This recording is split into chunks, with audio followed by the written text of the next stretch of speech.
What's up mga idol, dahil birthday na ni tatay ko ngayon mga idol, luluto tayo mga idol ng pansit bihon. Ayun, so mga idol, magagayatan tayo ng mga idol ng bawang. Gagayatin lang to natin mga idol ng maliliit. Yan mga idol, maliliit lang yan mga idol. Yan mga idol, hiwain nyo lang yan ng maliliit mga idol.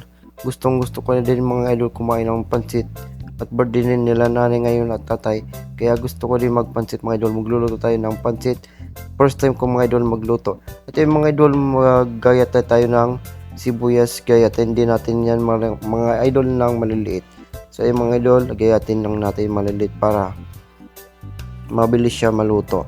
Yan mga idol, first time ko siya magluto ng pansit bihon. Sana masarap ngayon mga idol ang aking luto.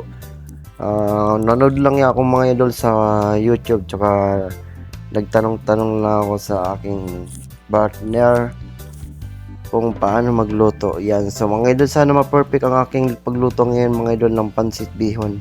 First time ko magluto mga idol. So yun mga idol, gagayatin natin ang aking sibuyas. Yan, sibuyas muna natin mga mag-gayat muna tayo mga idol ng ingredients para pagluto natin mga idol, handa na ang ating mga lulutuin at mga ingredients. So ayun mga idol, nakagayat na tayo mga idol ng bawang at sibuyas. Susunod natin mga idol gagayatin ay ang carrots mga idol. Carrots na mga gagayatin yan. Yan, pahaba lang natin mga idol gayatin. Yan, dalawang piraso mga idol ang aking binili yan mga idol. Yan, ginayat ko lang siya mga idol ng pahaba para marami, at ginayat ko din maliliit yan mga idol. Marami yan mga idol na carrots. So ay mga idol, pagkatapos yung mga idol, gayat din tayo ng repolyo. Ginayat ko din siya ng mahaba. Ayan mga idol, binili ko lang yan mga idol ng kalahating repolyo lang para hindi siya ganong marami. Yan mga idol.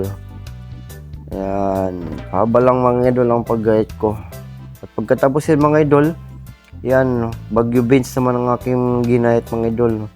Ayan, marami yan mga idol, halagang 50 mga idol. Pagkatapos yan mga idol, ginayat ko na din ang mga idol na ang pork mga idol, ang baboy. Ginayat ko din yan mga idol ng maliliit ang mga idol. Ayan, at humingi pa nga ako ng taba yan mga idol sa akin bilhin ng baboy.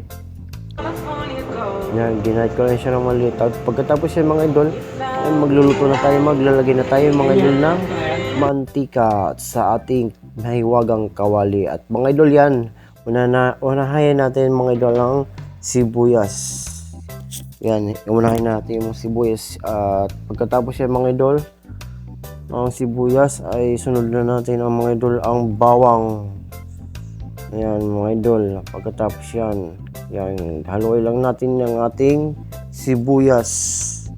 At pagkatapos yan mga idol, sunod natin ang bawang mga idol. Yan mga idol, antayin lang natin sila mag brown mga idol. Yan, haluin lang natin mga idol ang ating bawang at sibuyas. Pagkatapos yan mga idol, pagkatapos yan mga idol, nakita niya na brown na ang ating bawang at sibuyas, ilagay na natin mga idol ang ating baboy. Yan, so mga idol, ilagay ko na ang ating baboy. Hiniwa ko lang siyang maliit. Yan, haluin lang natin mga idol. Ang mga idol pala, ang ating baboy pinakuluan ko na siya mga idol. Pinalambot ko na siya ng 1 oras. Malambot siya mga idol na. Luto na yan para hindi na paggisa natin ay hindi matigas, hindi katagal siya palambutin. Kaya pinalambot ko na. At mga idol, nilagyan ko na din siya ng tuyo. Mga idol, yan, haluin lang natin mga idol ang ating baboy. Kaya mga idol, haluin lang natin yan mga idol hanggang mag-brown siya at kumalat yung ating tuyo. At pagkatapos yung mga idol, lagay ko na mga idol ang ating carrots. So ay mga idol, haluin lang natin din ang ating carrots para kumapit ang lasa ng ating baboy at lumambot. At magkatapos yung mga idol, lagay ko na din ang Bagyo beans. Ayan, napamaliit na yung gayet ko mga idol, pero okay lang yan. First time ko siya magluto mga idol ng pansit bihon, at linagay ko mga idol ng magic sarap, pampasarap. So mga idol, haluin lang natin yung mga idol para kumapit ang sarap. Yan mga idol, first time ko siya magluto ng pansit bihon. Sana masarap to, at nilagay ko na din mga idol ang ating repolyo. Yan, haluin ko lang natin din mga idol ang ating repolyo. At nilagay ko na din mga idol ang ginamit ko sa pagpakulo ng ating baboy at pagpalambot. Yan ang ginamit ko mga idol. Kulang nga siya mga idol, at nilagyan ko rin siya konting tubig. Yan, haluin natin para kumapit din ang lasa ng mga idol sa ating repolyo at ating mga gulay. At mga idol, yan pagkatapos yung kinuha ko na mga idol ang ating gulay at baboy sa ating kawali.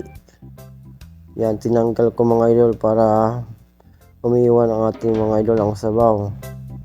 Yan, pagkatapos yan mga idol, linagyan ko na din yan mga idol ng bihon. Yan, linagyan ko na ng mga idol ng bihon. Yan, 1 kilo mga idol yan yata, isang plastic. Yan, nilagay ko na yung mga idol. Yung iba pwede yan, ibabad muna yung sa akin mga idol. Pwede naman daw diretso na mga idol. Kaya mga idol, diretso ko na yan. Yung iba, binababad mo na sa tubig. Yan, at pagkatapos yan mga idol, yan, haluay lang natin para hindi matanggal siya, madikit-dikit. Yan, hinalo ko yan mga idol. Tinanggal ko mga dikit-dikit. At pagkatapos yan mga idol, linagay ko na din mga idol ang ating gulay at ating baboy. Yan. Yan, linagay ko na ang ating baboy at gulay.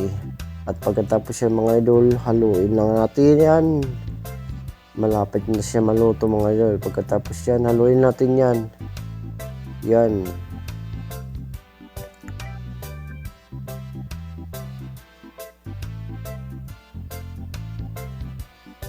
Ayan mga idol. Yan, haluin lang natin yan para magkalat po ang ating gulay sa ating bihon. Ayan mga idol. Ayun mga idol, luto ng ating pansit bihon. Pwede na yun mga idol i-serve ang ating pansit bihon. So mga idol, ang sarap yan mga idol. Tinikpan ko mga idol, ang sarap. Yan mga idol, kung nagustuhan nyo mga idol ang ating video ngayon, huwag nyo kalimutan mga idol, i-like and share and follow mga idol and subscribe. Thank you mga idol.